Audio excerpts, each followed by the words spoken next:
People be like, oh, it's cheating. No, it's only cheating when you're married. There's no commitment. There's no ring on the finger. You can be committed If to you are somebody committed to without someone, you are without a committed to someone. marriage. No, that you don't have to have a piece of paper to be committed to somebody. You can be So- committed to somebody without marriage, and thus you I can don't cheat believe on in that. somebody. You can I be. don't believe in that. You're not seeing anybody. I would think that's still a committed relationship, right? A man came up to you and said, Nicklin, I don't want you seeing anybody. And in return, I'm not seeing anybody, right? And you go off and somebody happens to pass by your way. You're like, damn, he look good. And you fuck on him. Does the other person, is that not cheating?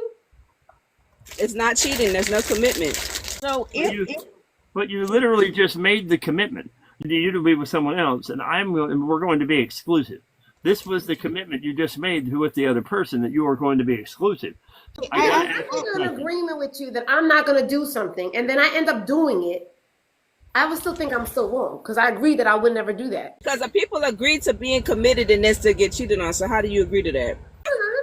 If I agree, because if I agree that I am not going to sleep with anybody else, and you agree that you are not going to sleep with anybody else, People but say because I you're do not every day, then I married- sleep with everybody else and still do. So what is the conversation? in the week before your wedding, your fiance sleeps with 5 of his ex-girlfriends and half a dozen strippers at his bachelor party.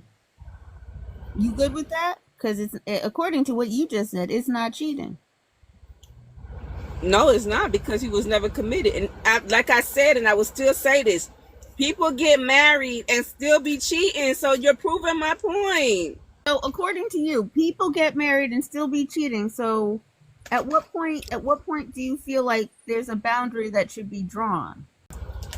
I don't know. I don't deal with boundaries. I don't I deal with don't those think there is a boundary in that point. Ooh, I mean, it's not unhealthy if it's with somebody, if her partner understands that there's no boundaries, right? So if we both are in agreement, there's no boundaries, then me and the person is in agreement with no boundaries. Now, what's wrong with it is when one person thinks there's a boundary and the other person thinks And that's there's the no problem. boundary. That's where the fucking problem lays. But if we both in agreement that there's no boundaries and no holds bars, I mean, shit, that's between them fucking two. If there's no boundaries, there's no real relationship. But just because it works for me doesn't mean that it's gonna work for somebody else. I love fucking being single, and I love that I don't have any boundaries. I love the fact that I'm able to go ahead and do whatever the fuck I want when I fucking want to do it with whoever the fuck I want to do it with.